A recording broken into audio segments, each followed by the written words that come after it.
For years now, there has been one hot topic of discussion in the EDM scene: pre-recorded sets. Most major festivals, you have to play a pre-recorded set.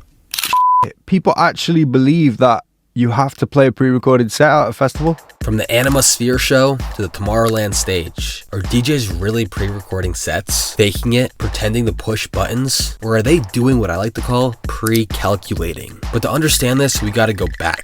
In the early 2000s, there were primarily two types of DJs: those who came from the mixing world and those who came from the producing world. Alesso, Calvin Harris, Kygo. These are all big name artists who originally started as musicians, producers, someone who has never touched a board before. And I'm not claiming that these DJs have ever pre-recorded a set, but you can kind of see where I'm getting at. Because as producers started gaining popularity, so did their name. People didn't just want to see the person who sang the song, but the one who produced it, especially as EDM was on the rise. This is kind of where the thought of pre-recording sets even came from in the first place, as big booking agencies are always on the lookout for popular songs. And once in a while they come across a killer producer, but they may lack the skill to mix. So they say to him, "Hey man, we got you booked to play your hit song. We'll just pre-record the set and we both get paid." Works out for both of them. Now let's move on to pre-calculated sets. It's the age of visuals, the big 2-5, where nowadays everyone has a visual gimmick. The Res Portal, James Hype Sync, and Deadmau5's Cube thing. But as visuals grow ever more, so does the use of pre-recorded sets. Because I mean, they have to match the visuals with the beat and sync, right? You know what a dead giveaway to a pre-recorded set is? The visuals. Wrong. Let's take the Anima Sphere show for example. Most people seem to think one thing: he's just pressing buttons. But what they don't realize is the systems behind it, which uses Ableton Session View, 2 custom MIDI controllers, 2 launch pads, and volume faders. No board, no mixing. The visuals are synced to his Ableton set, so when he plays a specific song, it plays the visuals from that exact point in the song. But the craziest part, he's using FX and sequencing in addition to modifying synths and drums. Meaning, these hybrid Ableton Live setups are able to remove any instrument on the fly, replacing it with different sounds, like the robotic cello.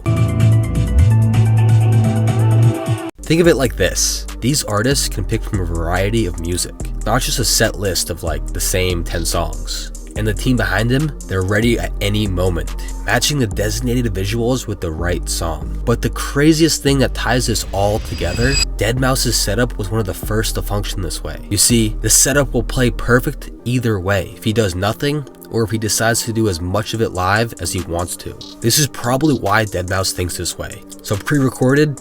Probably not. Pre-planned? Probably. It comes down to what you would consider a pre-recorded set to be. But how does this differ from a big main stage festival like Mr. Mouse says? Like EDC, I would be surprised if somebody actually played a set that wasn't pre-recorded. Because at this point, that's just not true. It's called a time-coded system. And it's the reason why EDC fireworks and visuals are always synced perfectly. Here's how it works. One of the CDJs plays a special audio track, basically a coded signal, not music. And that signal goes straight to the visual team behind stage. Look at the screens, these 2 times are exactly the same. So I know that the track, the SEMTI signal, is started with the same BPM and at the exact same position as the audio track.